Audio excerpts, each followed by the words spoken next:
पिछले हफ्ते एक क्लाइंट मेरे पास आया, घबराया हुआ था। कहता सर मेरी 2025 की रिटर्न फाइल ही नहीं हुई। अब सुना है कि 25,000 रुपये का चालान भरना पड़ेगा ATL पर आने के लिए। तो मैंने कहा भाई चालान रहने दो, आप सिर्फ 2026 की रिटर्न फाइल करें। अगले दिन उसका नाम एक्टिव टैक्स पेयर लिस्ट में आ चुका था। रुपया उसका एक भी नहीं लगा।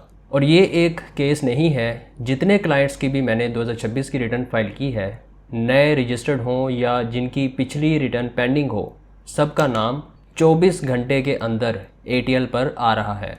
आज मैं आपको बताता हूँ ये कैसे हो रहा है, इसकी लीगल वजह क्या है और सबसे अहम बात, ये विंडो कब बंद हो रहा है, क्योंकि 30 सितंबर के बाद ये काम 25,000 रुपये का हो जाएगा। अस्सलाम वालेकुम, मेरा नाम खालिद बारी है, मैं एडवोकेट हाई कोर्ट हूँ। देखें, इस वीडियो में मैं 3 सवालों का जवाब दूंगा। पहला, ये 24 घंटे वाला काम होता कैसे है। दूसरा, जिनकी पिछली रिटर्न पेंडिंग है उनका क्या बनेगा। तीसरा, 30 सितंबर के बाद क्या होगा। तीसरा सवाल सबसे अहम है, उस तक ज़रूर रुकना, क्योंकि वहाँ एक बात है जो ज़्यादातर लोग नहीं जानते और बाद में पछताते हैं।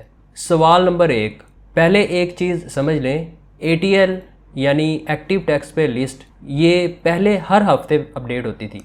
आपने ट्यूसडे को रिटर्न फाइल की तो अगले संडे तक इंतज़ार करना पड़ता था। अब ऐसा नहीं है, अब ATL डेली बेसिस पर अपडेट होता है। FBR ने इनकम टैक्स रूल्स में तरमीम की SRO 1638 के ज़रिए, और उसके बाद से लिस्ट रोज़ाना अपडेट हो रही है। अब दूसरी बात, और यही असल पॉइंट है, ATL पर नाम आने का ताल्लुक लेटेस्ट टैक्स ईयर की रिटर्न से है, तमाम पिछली सालों से नहीं, सिर्फ लेटेस्ट वालों से। आज लेटेस्ट टैक्स ईयर कौन सा है? टैक्स ईयर 2026, और उसकी ड्यू डेट क्या है? 30 सितंबर 2026, यानी ड्यू डेट अभी गुजरी नहीं है। तो जो बंदा आज 2026 की रिटर्न फाइल कर रहा है वो कानूनी तौर पर ड्यू डेट के अंदर फाइल करने वाला है। और जब आप ड्यू डेट के अंदर फाइल करें तो सरचार्ज का सवाल ही पैदा नहीं होता। सरचार्ज सिर्फ लेट फाइलिंग पर लगता है। ये समझ लें ऐसे जैसे क्लास का रिज़ल्ट होता है, उस्ताद करंट टर्म का रिज़ल्ट देखता है। पिछले टर्म में आपने पेपर नहीं दिया, वो अलग मसला है, उसका हिसाब अलग होगा। लेकिन इस टर्म का पेपर आपने टाइम पर दिया है, तो इस टर्म की लिस्ट में आपका नाम पास वालों में आएगा। और FBR ने 2026 की रिटर्न फाइलिंग 27 जुलाई से खोल दी हुई है। पोर्टल चालू हो चुका है, काम हो रहा है। सवाल नंबर 2, पिछली रिटर्न पेंडिंग है तो क्या होगा। अब ये सुनकर बहुत लोग कहेंगे कि इसका मतलब तो ये हुआ कि 2025 को हम छोड़ दें और 2026 को फाइल कर दें तो हमारा काम पूरा हो जाएगा। ऐसा बिल्कुल भी नहीं है। ये इस वीडियो का सबसे ज़रूरी हिस्सा है और मैं चाहता हूँ कि आप ध्यान से सुनें। 2026 की रिटर्न फाइल करने से आप ATL पर आ जाएंगे, ये ठीक बात है, लेकिन 2025 की रिटर्न की जिम्मेदारी ख़त्म नहीं हुई, वो अपनी जगह कायम है। क्या क्या हो सकता है उस पर? सेक्शन 182 के तहत पेनल्टी लग सकती है रोज़ाना के हिसाब से, और एक मिनिमम अमाउंट जो बनती ही बनती है। सेक्शन 114 के सब सेक्शन 4 का नोटिस आ सकता है। कमिश्नर साहब आपसे कह सकते हैं कि पिछले साल की रिटर्न जमा करवाएं, और अगर आपने उस नोटिस का जवाब नहीं दिया तो सेक्शन 121 के तहत बेस्ट जजमेंट असेसमेंट यानी FBR खुद अपनी मर्ज़ी से आपकी इनकम का अंदाज़ा लगाकर टैक्स बनाएगा, और यकीन करें कि उस अंदाजे में FBR आपके हक़ में नरमी नहीं करता। और अगर कोई टैक्स बनता था जो आपने अदा नहीं किया तो सेक्शन 205 का डिफ़ॉल्ट सरचार्ज अलग से होता है। तो बात क्लियर है, ATL पर नाम आना और पिछले साल की ज़िम्मेदारी ये दो अलग चीज़ें हैं। ATL का मसला हल हो गया है, लेकिन पेनल्टी का मसला हल नहीं हुआ। ये ऐसे ही है जैसे बिजली का कनेक्शन बहाल हो जाए लेकिन पुराना बिल मुआफ़ नहीं होता। कनेक्शन चल पड़ता है लेकिन बिल फिर भी आपको देना होता है। मेरा मशवरा ये है कि 2026 पहले फ़ाइल करें ताकि ATL पर आ जाएं और ट्रांजैक्शंस पर बचत शुरू हो जाए। उसके बाद पिछले सालों का हिसाब साफ करें। लेकिन अगर आप ये सारी चीज़ें एक साथ कर लेते हैं तो ये आपके लिए ज़्यादा बेहतर है। इससे आप जुर्माने और नोटिस से बच सकते हैं। सवाल नंबर 3, 30 सितंबर के बाद क्या होगा। अब आते हैं उस बात पर जिसके लिए मैंने आपको रुकने का कहा था। 30 सितंबर गुजरने के बाद ये पूरा मंज़र बदल जाता है। उसके बाद अगर आप ATL पर आना चाहेंगे तो सिर्फ रिटर्न फाइल करना नहीं होगा, सेक्शन 182A के तहत सरचार्ज देना पड़ेगा। कितना? 25,000 रुपये। और अगर आपकी AOP है तो 50,000, कंपनी की सूरत में 1,00,000 रुपये।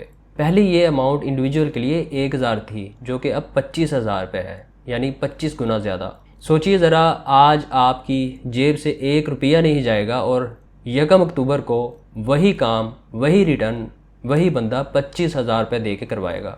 तो फ़र्क सिर्फ टाइम का है और कुछ नहीं।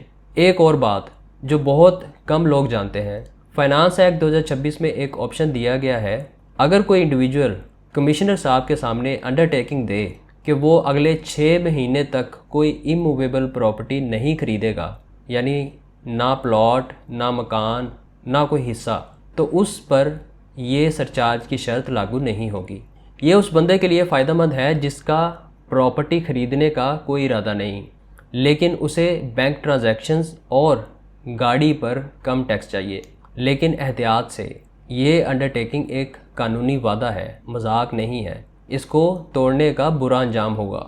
एक चीज़ और आपको बता दूं जो इस साल बदली है, और इसका सीधा ताल्लुक़ इस बात से है, लेट फाइलर कैटेगरी जो फाइनेंस एक्ट 2026 में आई थी, वो 1 जुलाई 2026 से ख़त्म हो चुकी है। पहले 3 दर्जे थे, filer, late filer, non filer. Late filer वो था जो रिटर्न फाइल कर लेता था लेकिन देर से।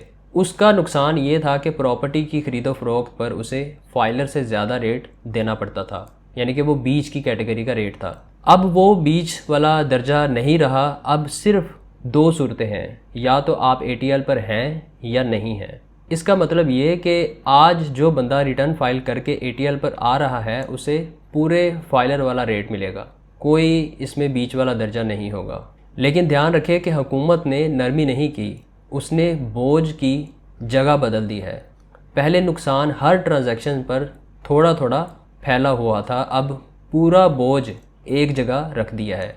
30 सितंबर के बाद वाला 25,000 एंट्री फ़ी। इसलिए मैं आपको कह रहा हूँ कि ये वाली डेडलाइन पहले वाली डेडलाइन जैसी नहीं है।